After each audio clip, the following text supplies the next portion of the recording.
আলিপুরদুয়ার শহরে জল জমে যাওয়ার সমস্যার জন্য দায়ী অবৈধ উপায়ে জলভূমি ভরাট করে ফেলা। এই সমস্যা দীর্ঘদিনের, তবে এবারে নড়েচড়ে বসেছে জেলা প্রশাসন। এখন জুডিশিয়ারির একটা বড় বিল্ডিংও সেপারেটলি তৈরি হচ্ছে। এতগুলো ইনফ্রাস্ট্রাকচার হওয়ার জন্য এখানে লোকজন কাছেই সবই পেয়ে যাচ্ছে, টাউনের মধ্যে সবই ইনফ্রাস্ট্রাকচারগুলো হয়ে যাচ্ছে। অ্যাপার্ট ফ্রম দ্যাট আরও এর পরিষেবাগুলো আরও ভালো করতে আমরা কন্টিনিউয়াসলি কাজ করছি। একটু বৃষ্টি হলেই জলে ডুবে যায় আলিপুরদুয়ার শহর। মুখ্যমন্ত্রী মমতা বন্দ্যোপাধ্যায়ের করা নির্দেশের পর আলিপুরদুয়ার শহরে চলছে বেআইনি নির্মাণ ভেঙে ফেলার কাজ।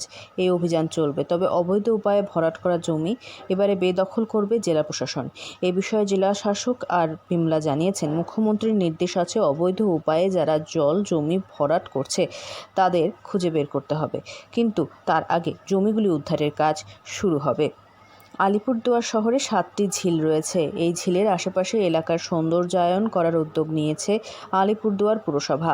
আলিপুরদুয়ার পুরসভার চেয়ারম্যান সমস্ত ঝিল ও জলাশয় সংস্কার করার উদ্যোগ নিয়েছেন।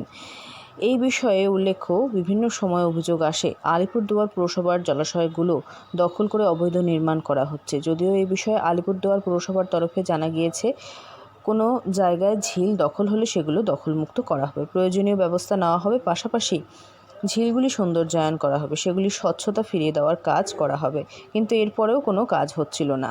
এবারে ময়দানে নেমেছে জেলা প্রশাসন। স্পষ্ট জানানো হয়েছে, কাউকে রেয়াত করা হবে না। যেসব এলাকায় জল জমে সেই সব এলাকাগুলিতে প্রথমে যাওয়া হবে এবং সেখানকার পরিস্থিতি খতিয়ে দেখা হবে এবং ঝিলের পাশগুলিও দেখা হবে বলে জেলা প্রশাসন সূত্রে জানা গিয়েছে।